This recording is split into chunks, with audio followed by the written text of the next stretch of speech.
En los últimos 40 años, ningún artista ha sido tan respetado o tan injuriado como Michael Jackson, probablemente la estrella del pop más famosa de todos los tiempos. Michael Jackson tenía un talento excepcional, pero tanto su vida como su muerte estuvieron envueltas en polémica. Durante el juicio del Dr. Conrad Murray se pudo escuchar una grabación de Michael Jackson fechada un mes antes de su muerte, en la que se le escuchaba claramente sedado. Había sido descubierta en el teléfono móvil de Conrad Murray y fue utilizada por la acusación para demostrar que Michael había puesto su propia vida en manos de su médico. Cuando la gente salga de mi concierto, quiero que diga: nunca en la vida había visto algo así. En su alegato final, la acusación afirmó que el médico había causado la muerte del cantante el 25 de junio de 2009 por una negligencia, privando así de un padre a los hijos de Michael Jackson y de un genio al mundo entero. El alegato de la defensa de que Michael Jackson era un adicto a los medicamentos y que había provocado su propia muerte al administrarse una sobredosis de propofol fue descartado. Por supuesto que creo que su muerte podría haberse evitado si hubiera tenido un buen médico, pero creo que estaba en las manos erróneas. Mis compañeros de profesión se quedaron de piedra cuando se enteraron de que Michael había estado tomando aquel medicamento, porque ellos no permitían que nadie lo tomara fuera del hospital. Tomarlo en casa era jugar a la ruleta rusa. El Dr. Murray violó los aspectos más básicos de la relación médico-paciente. Una negligencia flagrante. Alguien como Michael Jackson debería haber tenido un médico en condiciones. Con el Dr. Murray en la cárcel, la rabia de algunos acerca de qué había pasado en las últimas horas de vida del cantante se mezcló con una sensación de alivio al conocerse que las sospechas de que éste se había quitado la vida habían sido descartadas.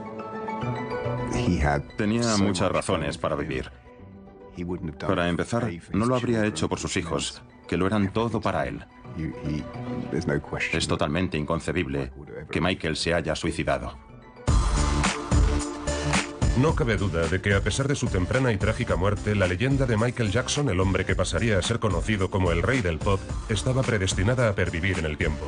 Así pues, ¿por qué la contribución de Michael Jackson a la música, al baile y a la moda, y su tan aireada vida privada, lo convirtieron en tal fenómeno global?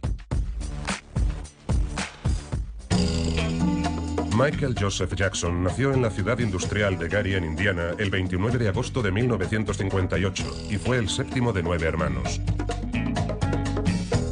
Su padre, Joseph Jackson, trabajador de una planta siderúrgica, supo ver el talento musical de sus hijos y decidió montar un grupo de música compuesto por Jackie, Jermaine, Dido y Marlon.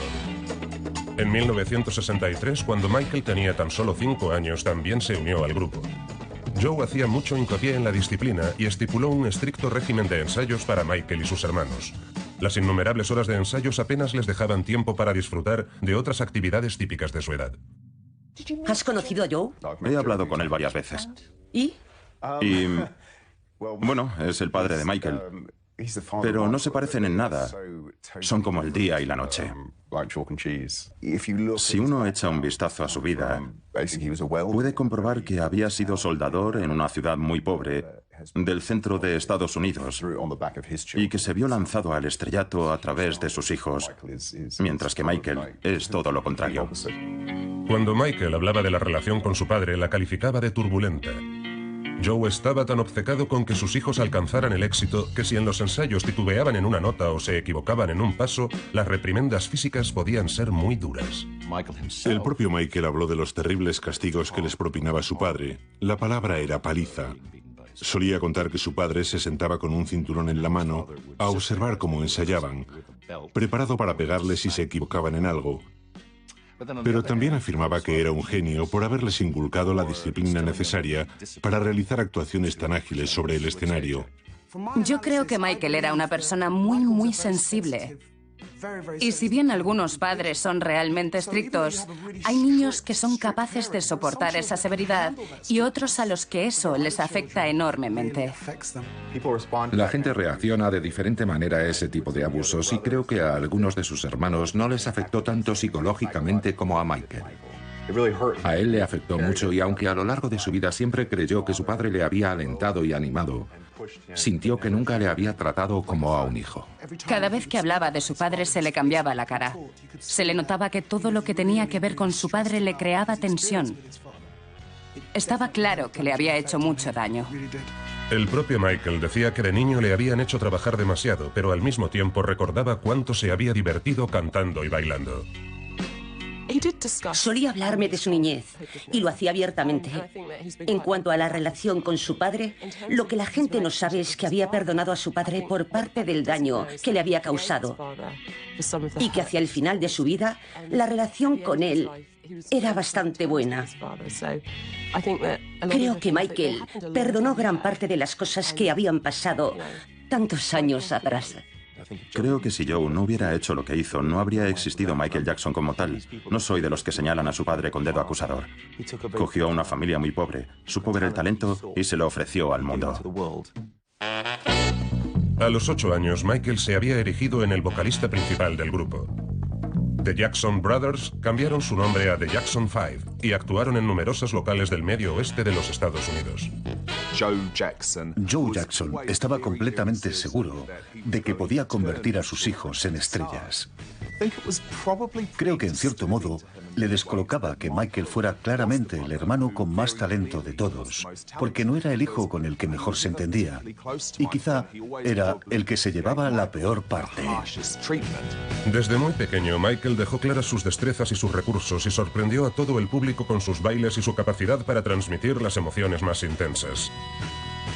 Tras ganar un importante concurso local de talentos cantando éxitos de la Motown y el tema I Got You de James Brown, The Jacksons 5 firmaron por el legendario sello discográfico Motown de Berry Gordy. La primera vez que le oí cantar Who's Loving You de Smokey Robinson a los 10 años, sentí que la había hecho suya. Como si llevara 50 años cantándola. Transmitía muy bien el dolor y la pasión a través de las letras y la música. Michael era brillante, simplemente brillante. El grupo se convirtió en la sensación del momento. Su primer tema, I Want You Back, se upó inmediatamente al número 1 en los Estados Unidos y vendió más de 1 millón de copias.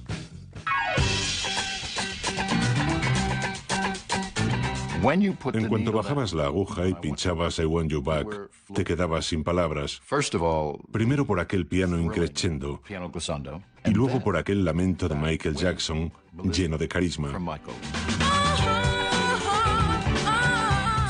Y entonces aterriza en la primera palabra. When.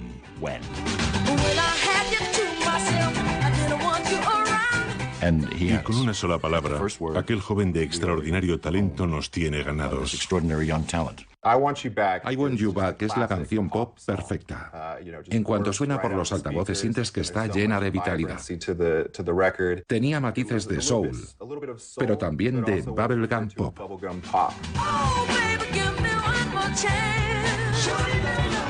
En cuanto oías la canción no podías evitar cantarla porque era muy pegadiza.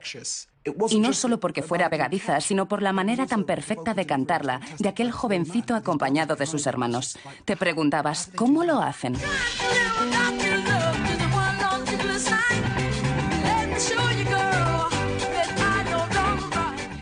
Todo el mundo enloqueció con ellos. La gente quería llevar el pelo como ellos y vestirse igual que ellos. No queríamos ni ir al colegio. Estábamos obsesionados. Gustaban a todo el mundo. Trascendieron barreras como la del color.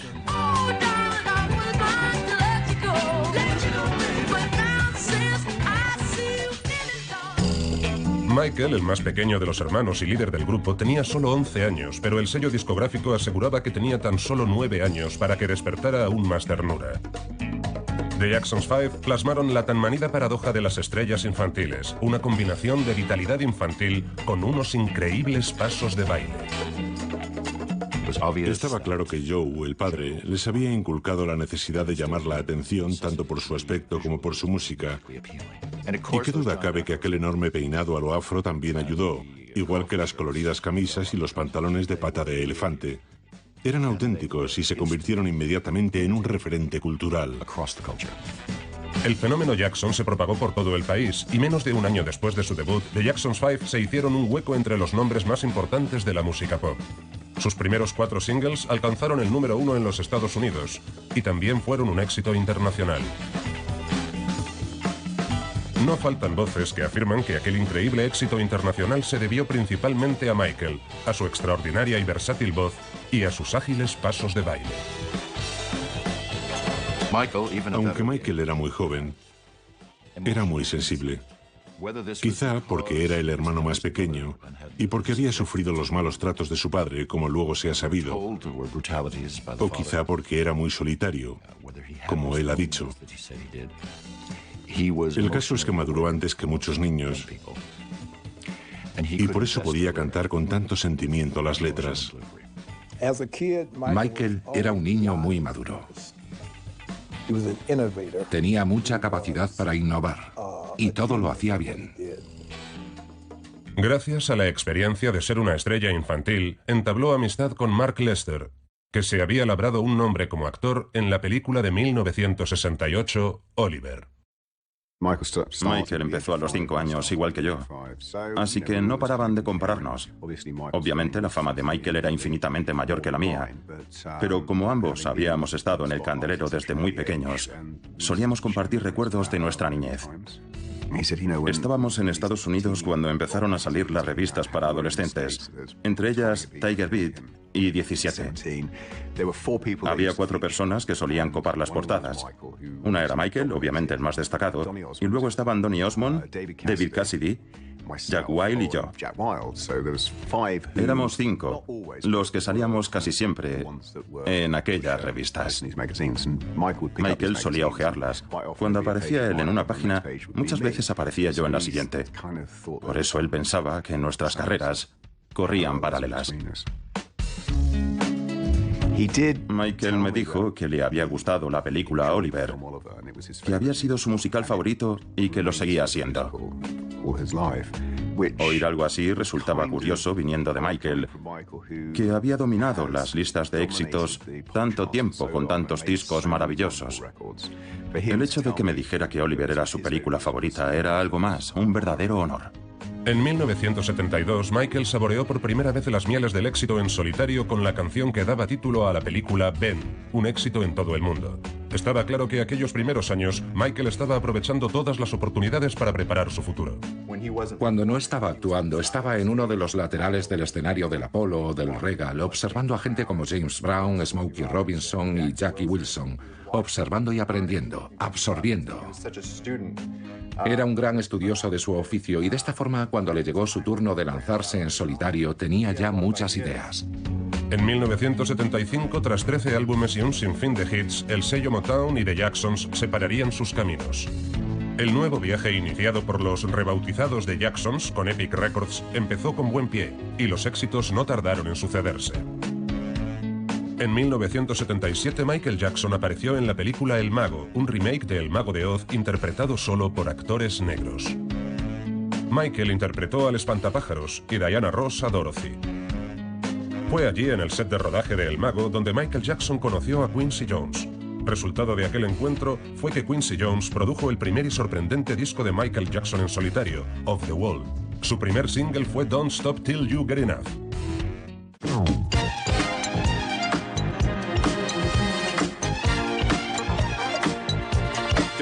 Don't Stop Till You Get Enough entró directo en el número 1. Tiene mucha energía y desde el punto de vista rítmico es muy compleja, es increíble, una obra de arte.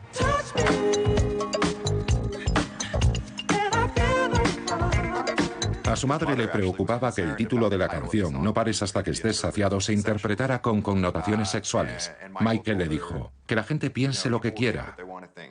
Prefirió dejarlo abierto a interpretaciones, mantener la inocencia.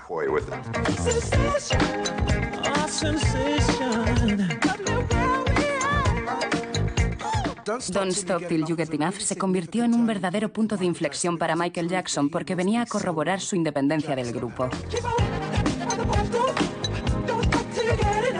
Y entonces salió el vídeo de la canción. Y es imposible olvidarlo, porque únicamente aparecía él, vestido de traje, bailando.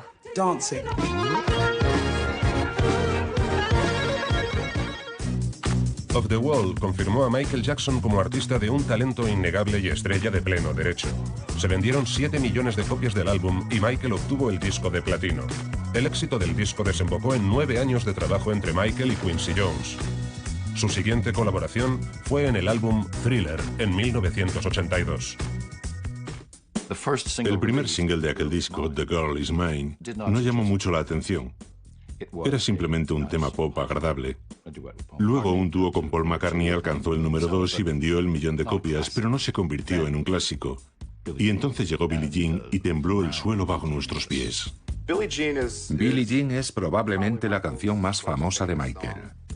Se convirtió en su gran éxito, si bien era un tema poco habitual.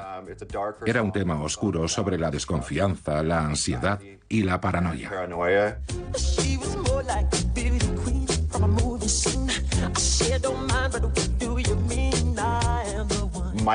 Michael empezaba a escribir canciones que, aunque invitaban a bailar, al mismo tiempo exploraban sentimientos que él tenía dentro. La historia de Billie Jean tenía que ver, si mal no recuerdo, con todos los fans que iban a sus conciertos, sobre todo en la época de The Jackson 5. Michael no podía creerse la devoción de la gente hacia ellos.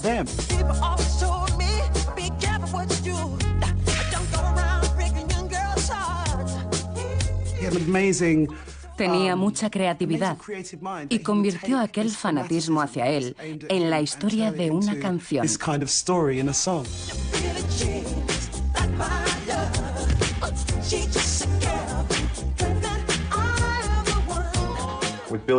Billie Jean tenía una base clásica y sobre ella sonaba la música de cuerda, creando una atmósfera especial. A veces no se valora a Michael todo lo que se debería como compositor, pero aquella canción prácticamente la terminó él en el estudio de su casa. Si bien luego la limaron y la perfeccionaron.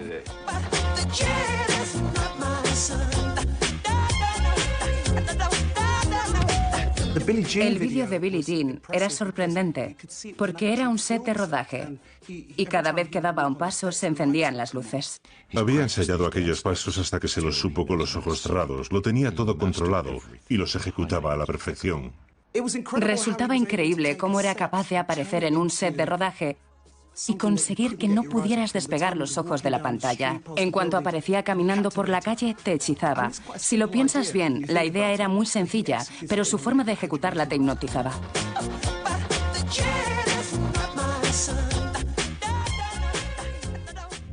Es una canción histórica por varias razones.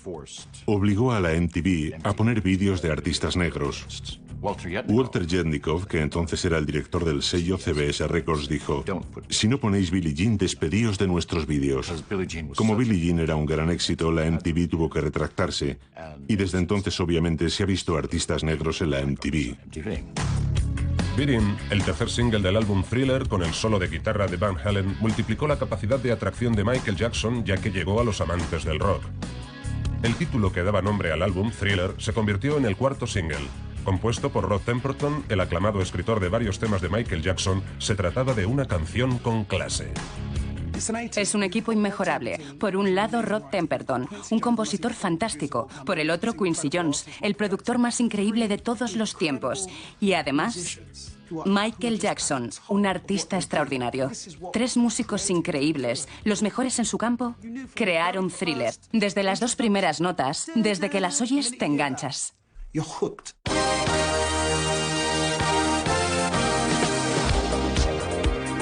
Es increíble, una intro muy potente.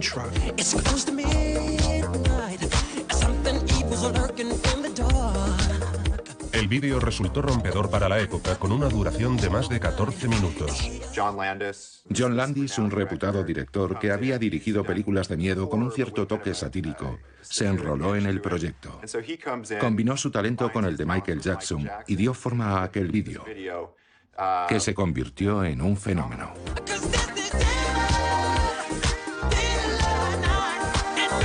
Las prótesis creadas por el artista de efectos visuales Rick Baker y una apabullante coreografía dieron como resultado un vídeo impresionante. Alcanzó tal popularidad que el documental The Making of Michael Jackson's Thriller se convirtió en el vídeo más vendido del mundo. Hubo una obsesión generalizada. Ibas por la calle y todo el mundo iba vestido como Michael Jackson, con la misma ropa. Todos iban como él en Thriller. Todo el mundo era Michael Jackson. Así de grande fue aquel fenómeno.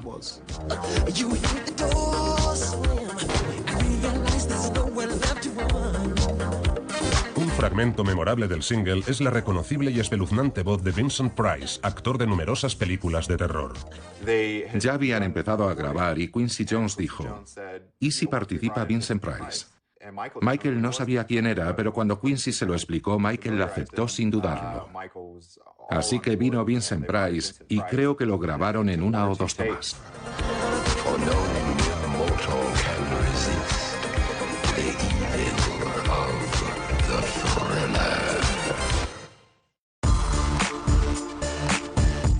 El álbum Thriller fue un superventas y alcanzó el número 1 simultáneamente en Estados Unidos y en Reino Unido. Se mantuvo entre los 10 álbumes más vendidos según la clasificación del Billboard estadounidense durante todo un año, y nada menos que 7 de los 9 temas del disco alcanzaron el top 10. Michael Jackson tenía una capacidad única de conjugar distintas influencias musicales. Tenía a sus espaldas un bagaje muy rico, muy heterogéneo. Y por eso fusionó estilos que nadie más podría fusionar. Una cosa es que Michael imite a James Brown, y otra es que Michael Jackson fusione a James Brown con Fred Astaire o Charlie Chaplin. Cuando uno lo ve en sus vídeos y lo oye cantar, comprueba que combina elementos muy diferentes. En la actualidad, Thriller conserva su estatus de disco más vendido de todos los tiempos, con un total aproximado de 110 millones de copias vendidas en todo el mundo. En la década de los 80, Michael Jackson fue tan famoso en la escena internacional como muchas de las grandes figuras políticas y religiosas del mundo. Cuando solo tenía 25 años, Michael Jackson fue considerado un fenómeno musical por el New York Times, que afirmó que en el mundo de la música pop está Michael Jackson y luego todos los demás. Michael Jackson es uno de los pocos artistas que han sido incluidos 2 veces en el Paseo de la Fama del Rock and Roll. Entre sus galardones, 8 récords Guinness, uno de ellos por vender el mayor número de copias de un disco con Thriller, 13 premios Grammy y 13 números 1 en su carrera en solitario. Michael fue distinguido con una estrella en el Boulevard de Hollywood y recibió una distinción más, el premio al mejor artista de la década, entregado por el presidente Bush en la Casa Blanca. Todos los que actuaron o grabaron con Michael no se cansan de subrayar lo increíble que era trabajar con él. Michael estaba buscando a 3 hombres y una mujer. Nos escogieron a 4 personas que ya teníamos experiencia en estudios. Habíamos hecho la prueba de selección para él y nos habían grabado en vídeo. Le habíamos gustado. Sabía muy bien lo que hacía y sabía lo que quería. Y es muy positivo que un cantante valore tu trabajo, porque es el que hace él y lo notas. Si haces algo que le gusta, lo dice, y esa actitud no es la habitual de los grandes artistas. Podía haber entrado, haber visto lo que hacíamos e irse, pero él no era así. Él sabe todo lo que está pasando y valora todo lo que hace que su show se parezca a lo que él quiere. Fue en el 25º aniversario de Motown en 1982 cuando Michael, cantando Billie Jean, sorprendió con su famoso Moonwalk. Reinterpretó la canción con originalidad e hizo que la gente disfrutara con la música y con lo que veía. Aquella actuación fue vista en todo el mundo. La MTV, que años atrás había sido reacia a incluir en su programación vídeos de artistas negros, estaba alcanzando sus mejores datos de audiencia con los vídeos de Michael. En 1984, cuando Michael estaba interpretando Billie Jean con sus 4 hermanos para un anuncio de Pepsi, se produjo un extraño incendio a consecuencia del cual Michael sufrió quemaduras de 2º grado en la cabeza que requirieron cirugía plástica. Brian Oxman, el abogado de la familia Jackson, asegura que la medicación que le recetaron a Michael Jackson para aquel incidente desembocó en su posterior adicción a los analgésicos. Cuando se quemó el pelo en el anuncio de Pepsi, empezó a tomar analgésicos. En otra ocasión se caería del escenario y se rompería una pierna y una vértebra, algo que le provocaría terribles dolores. En 1987 salió a la luz el álbum Bad. Bad completa la trilogía producida por Quincy Jones. Cuando sale a la venta, la imagen de Michael ha cambiado. Había querido que Off the Wall fuera un gran álbum. Tras publicarlo, creyó que no lo habían valorado lo suficiente y se propuso lograr una aceptación masiva en el mundo del pop. Y eso lo consiguió con Thriller. Empieza entonces a preocuparse por su aspecto personal y posa para la portada de Bad, potenciando una imagen de chico duro. En ese sentido, Bad marcó el punto de inflexión del culto a la personalidad de Michael Jackson. Se supone que la canción del título, Bad, sería un dueto con Prince. Michael había compuesto la canción y a Prince le había gustado mucho. De hecho, creía que alcanzaría el número 1. Pero luego pensó que de los dos, Michael saldría ganando. Grabarían un vídeo fantástico, habría un reto a ver quién bailaba mejor y se crearía gran revuelo. Así que Prince se retractó, Michael grabó el tema en solitario y fue número 1. El nuevo y rompedor aspecto de Michael sorprendió a muchos admiradores.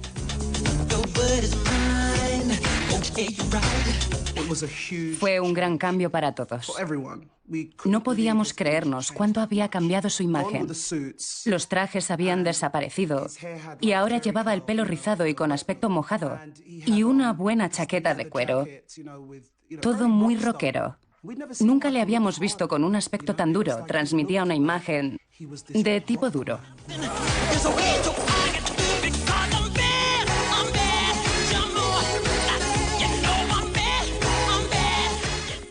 Sinceramente, cuando escuché Bad pensé, no sé si me termina de gustar, pero lo que me hizo cambiar de opinión fue el vídeo. Porque en cuanto lo vi pensé, Dios mío, es genial. Las imágenes en el metro te hipnotizan y para mi gusto mejoraron el tema.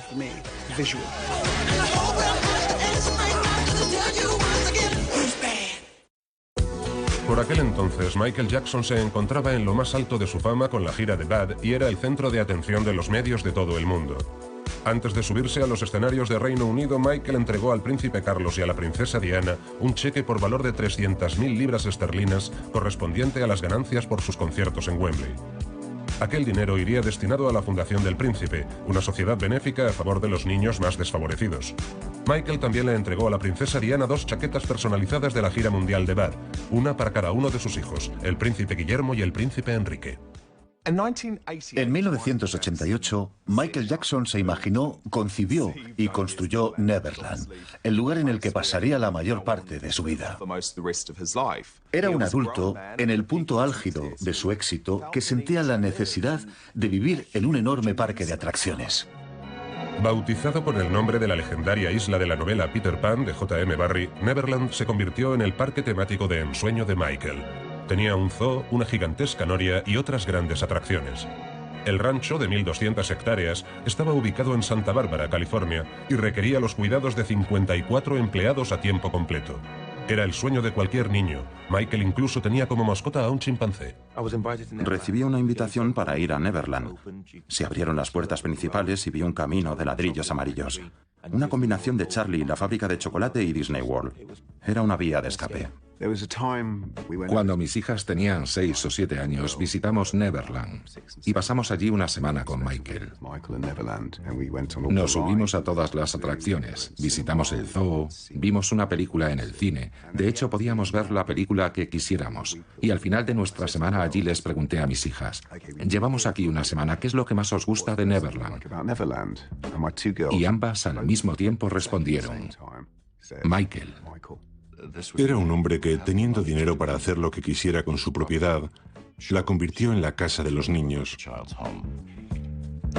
Obviamente, había creado un paraíso para los niños. Pero no solo para otros niños, sino también para el niño que llevaba dentro. Michael invitaba a niños, sobre todo a niños enfermos, a pasar un día entero en su rancho con la esperanza de dejar recuerdos imborrables en su memoria. ¿Te gusta? Sí. Lo que me sorprendió es que Neverland estaba lleno de niños desfavorecidos de todo el mundo, montones de niños, y eso requiere una inversión enorme. Esto es para ti. Gracias. Y te firmaré una foto. A lo largo de toda su vida, Michael Jackson apoyó incansablemente las labores sociales. En 1992 creó su propia fundación benéfica llamada Heal the World, el nombre de uno de los temas de Dangerous, el álbum que acababa de publicar. Tan ciegos estamos que no vemos que nuestros niños están rebelándose contra la indiferencia, clamando contra el abandono y rugiendo contra la falta de atención. El objetivo de Heal the Kids es cambiar las cosas, intentar ayudar a que los adultos y los padres nos demos cuenta de que está en nuestras manos cambiar el mundo en el que viven nuestros hijos. Hizo una gran labor social. Era extremadamente generoso. Imposible serlo más. Los medios de comunicación se empeñaban en afirmar que su fundación se había quedado sin fondos y cosas por el estilo, como que no estaba bien gestionada. Nunca se ha hablado lo suficiente sobre cuánto ha hecho por los niños con enfermedades terminales, por los niños con cáncer. Él hizo mucho por ellos y eso casi ni se menciona. No lo subrayan en los medios y es una pena. Michael era muy desprendido. Creo que es la estrella más generosa que ha existido. Y me parece que está recogido en el libro Guinness de los récords. Es por detrás de Bill Gates la persona que más ha dado a los demás. Michael, para mí es un gran honor entregarte un cheque por valor de $1 millón. Este cheque representa el dinero que Pepsi Cola se compromete a recaudar en Europa este verano, con nuestros mejores deseos para Heal the World. En Estados Unidos, el tema Black or White fue el que más éxito obtuvo del disco Dangerous.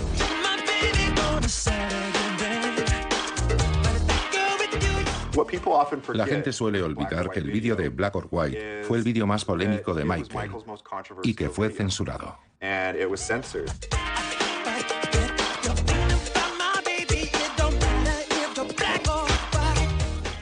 Tiene fragmentos que todo el mundo recuerda, en los que se festeja la diversidad.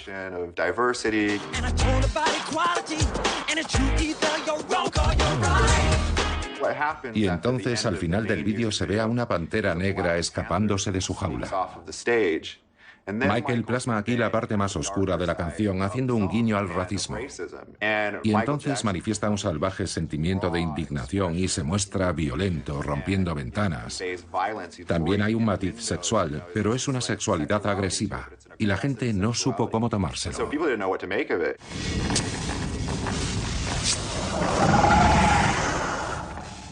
La primera vez que vimos Dangerous y vimos cómo Michael había vuelto a cambiar totalmente su imagen y se había vuelto mucho más blanco, creo que todos nos preocupamos mucho. Creo que todo el mundo empezó a pensar que ya no le gustaba ser negro. Y entonces saca la canción Black or White del disco Dangerous y todos dijimos, Dios mío, primero apareces más blanco y luego sacas un tema que se llama Blanco o Negro. ¿Qué está pasando aquí? Mucha gente pensó que Michael Jackson se había estado decolorando la piel y aquella canción fue para él una verdadera declaración de intenciones, porque en el fondo estaba respondiendo a las críticas a través de su música, diciendo, ¿qué más da si soy blanco o negro? Hubo que esperar hasta mucho después, unos 15 años más tarde, para saber que tenía vitíligo, que es una grave enfermedad cutánea que consiste en que pierdes la pigmentación de la piel. Está claro que tenía vitíligo. Lo curioso es que mucha gente no se lo creyó hasta que murió, y la autopsia corroboró que sí, que tenía vitíligo. Las estrellas estaban entonces rodeadas de un halo de misterio. No es como ahora que se sabe todo sobre ellas. Se supone que un artista era alguien enigmático y supongo que creyeron que lo más apropiado era no contarle al público qué le estaba pasando de verdad a Michael. Imagínate que has crecido delante de las cámaras, que desarrollas una enfermedad cutánea muy poco habitual y que tienes que escuchar a la gente decir cosas como «te avergüenzas de tu raza» o «no quieres ser negro, estás intentando ser blanco». El aspecto físico de Michael cambió tanto que estaba claro que los cambios no solo se debían a su enfermedad de la piel. Si uno quiere entender por qué Michael Jackson se había sometido a la cirugía plástica, tiene que comprender que era un ser humano y que estaba sometido a las mismas inseguridades que tenemos todos, sin olvidar que cuando era pequeño su padre solía criticarle y eso había hecho mella en él. Le habían dicho muchas veces que tenía la nariz muy grande y cuando se pudo permitir no tenerla tan grande, se la puso más pequeña. Todas aquellas experiencias de su niñez contribuyeron con aquel deseo de cambiar su aspecto físico. Además, al ser artista, empezó a considerar que su cara era una obra de arte. Tenía sus ideales de perfección física e intentaba alcanzarlos. El espectacular cambio físico de Michael Jackson desató todo tipo de especulaciones en los medios. Surgieron rumores que apuntaban que él y su hermana LaToya eran la misma persona, y otros que decían que quería parecerse a Diana Ross. Se ha dicho que Michael Jackson se ha hecho la cirugía plástica para parecerse más a usted. No lo creo. ¿Es cierto? No, bueno, creo que no. Nunca lo había oído y él nunca me lo ha dicho. No lo creo. ¿Pero no le parece desconcertante que un hombre tan joven se haya operado para parecerse a usted? No creo que esté intentando parecerse a mí. De verdad que no. Creo que quiere parecerse a la imagen que él considera que le hace feliz. No creo que esté intentando parecerse a mí, pero creo que está muy guapo. Mucha gente no lo conoce y no le da una oportunidad, sino que se lanza a criticarlo. Creo que lo que pasa es que cuando tienes a un genio delante, cuando eres testigo de un talento tan irrefrenable e intocable, la primera reacción de la gente es criticarlo porque le da miedo. Lo considera una amenaza. Y para aumentar su autoestima, la gente cree que tienen que menospreciarlo a él. Atrás, por favor. En el verano de 1993, la vida de Michael Jackson sufrió un vuelco. El artista fue acusado de abusar sexualmente de un niño de 13 años. Las acusaciones de los abusos en su rancho de Neverland fueron negadas inmediatamente. El caso se solucionó al margen de los tribunales gracias supuestamente a una cifra de $20 millones que evitó que se presentaran cargos formales. Si esto realmente hubiera pasado, ¿crees que un padre aceptaría dinero? ¿Crees que el dinero arreglaría las cosas? No tiene ningún sentido. Si fuera un hijo mío, lo siento, pero me daría igual que me dieras $1.000 millones. Lo que querría sería verte tras las rejas o muerto por haberle hecho eso a mi hijo o a mi hija. Es de locos, aquella persona quería dinero, nada más. Muy poco tiempo después, en mayo de 1994, Michael se casa con Lisa Marie Presley, cuyo padre había sido uno de los pocos hombres capaces de rivalizar con la fama mundial de Michael. El matrimonio con Lisa Marie Presley fue totalmente fascinante. Copó las noticias de la prensa sensacionalista en el Reino Unido y en los Estados Unidos. La estrella más importante de la música de la última década, sin ninguna duda, se casaba con la hija de la estrella de la música más importante de todos los tiempos, Elvis Presley. En aquel momento, Michael se encontraba en medio de las acusaciones. De la noche a la mañana, la gente se empezó a preocupar por su aspecto. Estaba demacrado, increíblemente blanco y muy retocado por la cirugía y no precisamente bien. Entonces, ¿por qué la prometedora y preciosa hija de una famosa estrella iba a decidir entrar en aquel matrimonio? Alguien como Michael Jackson, la estrella más famosa del mundo, no puede ir por la calle y relacionarse con todo el mundo, ¿no? Es lógico, su círculo incluye a gente como Lisa. Creo que por eso a él le pareció lo correcto. Así ella alcanzaría la fama y la notoriedad que tenía Michael. Fue algo totalmente fascinante, y creo que a día de hoy nadie sabe a ciencia cierta qué hubo entre Michael Jackson y Lisa Marie Presley. Ella no ha hablado mucho al respecto y fue un capítulo muy extraño en la vida de ambos. A pesar de las especulaciones de los medios acerca de la credibilidad de su relación, Lisa Marie y Michael alentaron públicamente los rumores y confirmaron que su amor era auténtico. El matrimonio duró poco y terminó de forma amistosa en 1996. Un año después de su separación, la relación de Michael con la ayudante de su dermatólogo, Deborah Rowe, concluyó con el anuncio del primer embarazo en común. Michael llevaba mucho tiempo queriendo tener hijos. Ya había querido tenerlos con Lisa Marie Presley, precisamente una de las razones del divorcio. Y ahora, Debbie Rowe le había dicho a Michael que ella le daría un hijo, que ella sería el vientre de alquiler que le daría a Michael lo que él siempre había querido, hijos. Poco después, la pareja contrajo matrimonio en Australia. Deborah dio a luz a un niño, Prince Michael Jackson Jr., y más adelante a una niña, Paris Michael Catherine, pero la relación no duraría. En el otoño de 1999, la pareja anunció su intención de divorciarse y la custodia plena de los niños recaería en Michael. En 2002, Michael anunció el nacimiento de un nuevo hijo, Prince Michael II, también conocido como Blanket, y todavía se desconoce la identidad de la madre.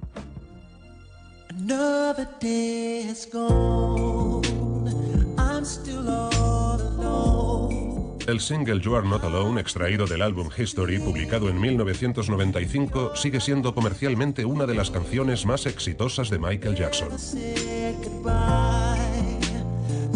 La letra de You Are Not Alone, incluida en este primer álbum publicado desde las acusaciones de abusos sexuales, relacionó los incidentes del pasado reciente de Michael con la obsesión de los medios con el artista y una sensación de aislamiento.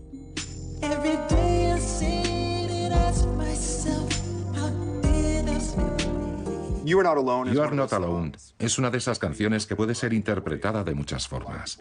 Creo que mucha gente cuando la oía la interpretaba como una canción de amor, pero también era una canción que transmitía un cierto grado de aislamiento, el alto precio de una vida en primer plano.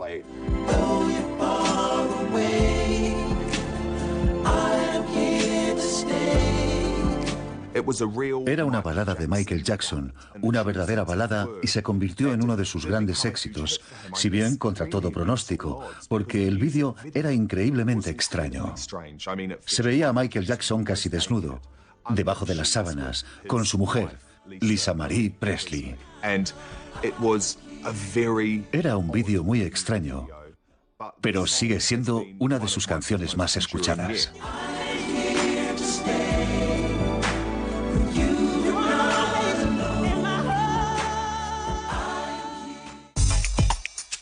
La música de Michael estaba cada vez más relacionada con las cuestiones mundiales que él consideraba importantes. Con los discos Dangerous y History empieza a ser evidente que muchas de las canciones ya no hablan de relaciones personales ni son para bailar. Michael pasa a tocar grandes temas sociales. Era curioso, porque la publicación de History no empezó con buen pie. Fue un grandes éxitos y un álbum nuevo al mismo tiempo. Y muchos de los recursos publicitarios empleados fueron ridiculizados. Un ejemplo, Michael Jackson decidió enviar una enorme estatua de sí mismo por el río Támesis, en Londres, a pesar de continuar en medio de las acusaciones de abusos infantiles. Yo creo que History ha sido su álbum más infravalorado. Algunas de las canciones que han salido de ese disco son verdaderos iconos. They Don't Really Care About Us, Earth Song, Scream o You Are Not Alone. Era un disco fantástico, pero entonces daba igual lo que publicara Michael Jackson. Había tantas cuestiones personales rodeándolo que su música volvía a quedar en un segundo plano. Durante toda su vida, Michael intentó proteger su intimidad. Cuanta más obsesión mostraba la prensa con él, más absurdas parecían ser las historias que surgían. El 99,9% de lo que se escribía sobre él era falso. Por ejemplo, se ha quedado sin tabique nasal. Creo que apareció en el Daily Mirror. Es de locos. Puede que hubiera un mínimo de verdad en lo que se escribía, pero aparecía muy disfrazada. Ya sabemos cómo son los medios de comunicación. Se llama hacer ruido, cogen algo y lo exageran. Somos una familia, y tú has visto cómo hemos crecido en una casa de 2 habitaciones. La familia es más importante que todo el éxito del mundo, y eso siempre va a estar ahí. Su objetivo es dividir, hundirnos y separarnos. Somos una familia, tenemos niños y nos duele lo que a todos. Le hacían mucho daño las informaciones falsas de la prensa, pero creo que su mecanismo de defensa consistía en no leerlas. Van a decir lo que les dé la gana, así que mejor no entrar al trapo. Un día le pregunté, ¿por qué no los demandas? Y me respondió Mark, si tuviera que demandar a todos los que escriben falsedades sobre mí, me pasaría todo el día en el juzgado. Es decir, que no le compensaba, así que prefirió dejarlo pasar. En 2001, Invincible fue el último álbum con material nuevo publicado en vida por Michael Jackson. A pesar de recibir todo tipo de críticas y de sufrir las consecuencias de un enfrentamiento con Sony, consiguió alcanzar el número 1 en 11 países, entre ellos Estados Unidos. Pero con el paso de los años, la vida de Michael como músico empezó a quedar eclipsada por los incontables rumores que rodearon su estilo de vida. La curiosidad y la polémica fueron 2 perennes compañeras de viaje. En 2002 se produjo una imagen que llegaría a todos los hogares del mundo. Michael Jackson saca a su hijo por la ventana de un hotel de Berlín para que sus seguidores lo vean. El escándalo que se desató fue descomunal. Cuando pasó aquello, yo estaba en la habitación. Cuando vi las imágenes pensé, Dios mío, qué horror. Pero lo cierto es que debajo de la ventana del hotel había una plataforma bastante grande. Y además Michael sostenía al bebé con fuerza. Con aquel gesto quiso decir, os presento a mi último hijo. Y lo criticaron por todo lo alto. Pero aquel bebé nunca corrió ningún peligro. Y de hecho, ninguno le dimos más vueltas. Abajo estaban los fans, aplaudiendo y chillando. Y entonces al día siguiente salió en la prensa y por la tele y yo pensé, bueno, sí que da un poco de miedo. Fue imprudente. Así que tenemos que preguntarnos, ¿por qué lo hizo? Y la respuesta es que los motivos que tenía y que lo impulsaron a hacerlo eran más grandes que su preocupación por el niño. Y esos motivos eran, quiero presentaros a mi nuevo cachorro, como al principio del Rey León, el ciclo de la vida, cuando sostienen al cachorro en lo alto. Pero claro, en esta ocasión lo hizo desde un balcón, algo que fue muy poco acertado, pero él ni se lo pensó. Estoy seguro de que no miró hacia abajo y dijo, ¿hay terraza? Se limitó a mostrar al bebé. Obviamente, aquel incidente desató todo tipo de especulaciones en la prensa acerca de la idoneidad de Michael como padre. Pero lo peor estaba por llegar. En 2003 fue acusado de abusar sexualmente de otro niño y esta vez sí tuvo que responder ante el juez. Cuando Michael proclamó su inocencia, desde fuera parecía estar gestionando bien la situación, pero la larga duración del juicio terminó pasándole factura. Me gustaría dar las gracias a los fans de todo el mundo. Más alto, por favor. Me gustaría dar las gracias a los fans de todo el mundo por vuestro amor y vuestro apoyo, que me llega desde todo el mundo. También a mi familia por su apoyo y a mi hermano Randy, que se ha portado de maravilla. Quiero dar las gracias a la comunidad de Santa María. Quiero que sepáis que quiero mucho a la comunidad de Santa María. Es mi comunidad. Me encanta su gente. Siempre querré a su gente. Mis hijos nacieron aquí. Mi hogar está aquí. Siempre querré a esta comunidad con todo el alma. Por eso me mudé aquí. Muchas gracias. Cuando conocí a Michael, él tenía las riendas de su vida. Y creo que se le empezaron a escapar a partir de 2003, cuando se fue hundiendo por la desesperación ante las acusaciones falsas. En las últimas semanas, los medios han publicado una gran cantidad de información desagradable y maliciosa sobre mí. Esa información es repugnante y falsa. Le quitó mucha vida. No comía muy bien, dormía muy mal. Y eso le haría envejecer unos 10 años. Por favor, no me juzguéis tan rápido. Esperad a que hable ante el juez. Me merezco un juicio justo, como cualquier ciudadano de Estados Unidos. Me absolverán y me darán la razón cuando oigan la verdad. Antes de empezar el juicio, una gran cantidad de fans ya se había arremolinado alrededor de los juzgados. Cuando llegó Michael, se subió al techo de su coche y empezó a bailar. Tenía encima una presión enorme. Era inocente de todos los cargos, eso por supuesto. Pero a veces declaran culpables a personas que son inocentes y las pruebas pueden ser volubles. La tensión de 3 meses en los que tuvo que pasar por el juzgado a diario hizo que apareciera delgado, casi anémico. Yo diría que fue lo peor que le pasó en su vida en cuanto a su salud general y a su salud mental. Michael había intentado evitar el juicio por aquel caso de abusos sexuales. Fue su peor pesadilla. Su círculo más cercano sabía que un juicio de aquella naturaleza podía llegar a matarlo, y las consecuencias en su salud fueron muy notables. Creo que todos recordamos la imagen de Michael Jackson apareciendo en pijama en el juzgado, o directamente no acudiendo al juzgado. Se ha sentido muy incómodo durante todo el proceso. Se va a marchar a casa para recuperarse, para descansar y relajarse y volverá el lunes. Está deseando hacerlo. Esta mañana ha ido a urgencias y le han recetado unas medicinas. Regresará el lunes y os damos las gracias a todos. Un saludo a todos. Había muy poca compasión por él. El día que apareció en los juzgados en pijama, los tabloides se mofaron de él, con legañas y en pijama.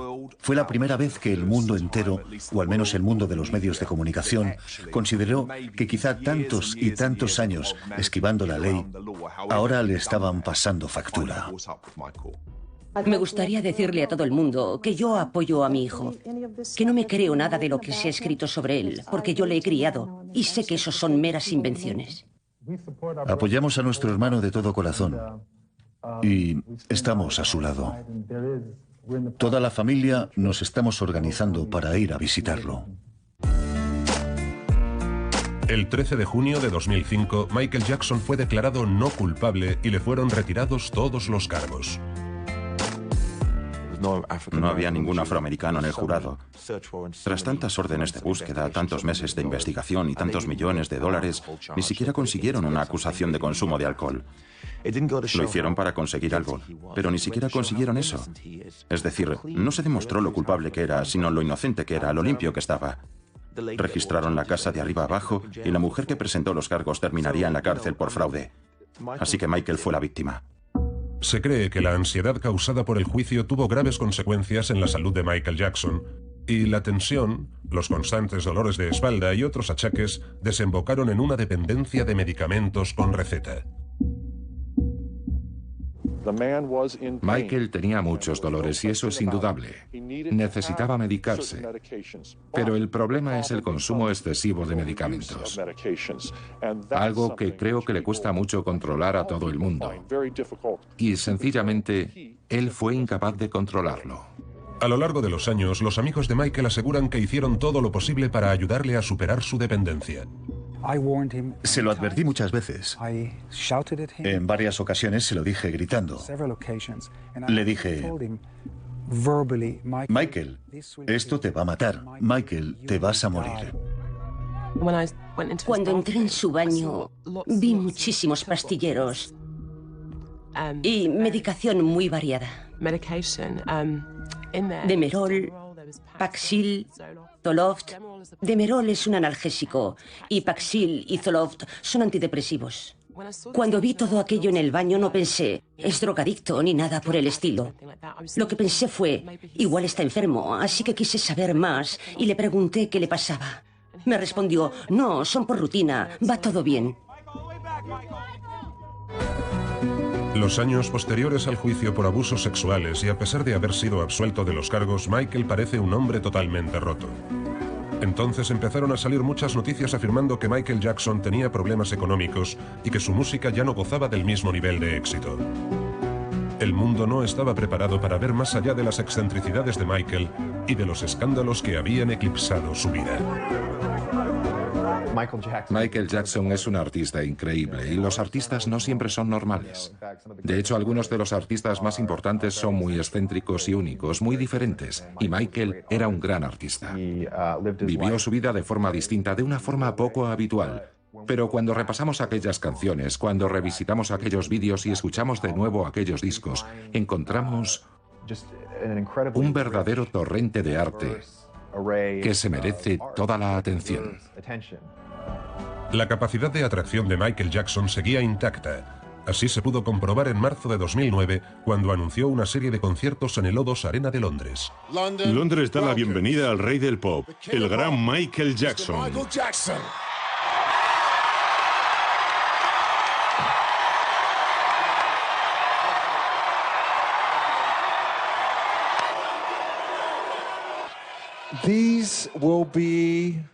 Estas serán mis últimas actuaciones en Londres. Eso es todo, y nos vemos en julio. El anuncio de 10 conciertos de Michael Jackson aquí ha constituido una gran noticia. Y si estos conciertos van bien, se espera que añada muchas fechas más. Pero la pregunta sigue en el aire. ¿El Michael Jackson de hoy seguirá siendo capaz de llenar este enorme escenario? Es un espectáculo impactante, porque así hace las cosas Michael Jackson. Hay que hablar de algo descomunal, con una energía desbordante. Casi va a necesitar una dosis extra de glucosa, porque el ritmo será trepidante. El dinero fue un factor muy importante para Michael Jackson en sus últimos años de vida. Estaba arruinado. Había vivido muy por encima de sus posibilidades. Detrás de aquellos conciertos de despedida en los que estaba invirtiendo tanta energía, él no solo quería dar grandes conciertos, sino recaudar los millones y millones de dólares que necesitaba desesperadamente. Miles de fans de todo el mundo se dieron cita en el O2 Arena para comprar las entradas, demostrando así que la capacidad de atracción de la megaestrella era más magnética que nunca. Llegamos de la parte oeste de Irlanda ayer miércoles por la mañana y desde entonces estamos en la cola. Era muy difícil conseguir una entrada, así que he preferido arriesgarme y pasar aquí la noche. Cuando tienes muchas ganas de algo, puedes con todo. Nos ha llovido, se nos ha inundado la tienda, pero como sabíamos que todo era por ver a Michael, nos ha dado igual. Sí, estamos aquí por Michael. Haríamos lo que fuera. Solo diré una cosa. Ha vuelto y ha puesto el cartel de No hay entradas en una gira más grande que en las de sus mejores tiempos. Ha vendido en 4 horas las entradas de 50 fechas, cerca de 1 millón de entradas. Era muy querido y muy apoyado. Creo que no tiene que demostrar nada, es una leyenda. Michael Jackson va a aparecer ahí, va a actuar y todo el mundo será testigo del próximo capítulo. Hay informes contradictorios acerca de la salud de Michael Jackson antes de los conciertos. La última vez que vi a Michael fue en aquella conferencia en el O2. Dicen que parecía ido. Dicen que parecía sedado. Yo diría que parecía que estuviera concentrado. La última vez que vi a Michael fue en marzo de 2009. Y me pareció que había perdido peso. Nunca lo había visto tan delgado. No me pareció que estuviera muy bien de salud. Me pareció que estaba frágil. Michael Jackson pesaba lo que debía para su altura. Tenía el mejor dietista que existe. En un principio se anunció una serie de 10 conciertos que tendrían lugar en el O2 Arena, un gigantesco escenario en el este de Londres. Y tras vender todas las entradas, siguieron añadiendo fechas. Creo que no fue razonable esperar que una persona de 50 años diera 50 conciertos en 6 meses. Creo que eso era demasiado. No disponía de suficiente tiempo para prepararlos y había mucho en juego. Eso le suponía un gran agotamiento y montar algo así me parecía injusto para él. Creo que en algunos aspectos fue algo muy irresponsable. Muy irresponsable. Después de anunciar los conciertos, Michael se quedó en Londres. Yo viajé allí con mi familia y pasamos el fin de semana con él. Y luego se marchó a Estados Unidos. Lo encontré muy positivo. Estaba con una mentalidad muy positiva. Hacía tiempo que no lo veía así. Me contó que sus hijos nunca lo habían visto actuar. Lo habían visto en la televisión y en DVD, por supuesto. Pero nunca lo habían visto en directo. Así que no solo hacía aquello por sus fans, sino sobre todo por sus hijos. Me acerqué y le pregunté, Michael, ¿por qué ahora? Y él me respondió, porque mis niños ya son suficientemente mayores y yo aún soy joven para hacerlo. Y quiero que me vean, para que estén orgullosos de lo que hago.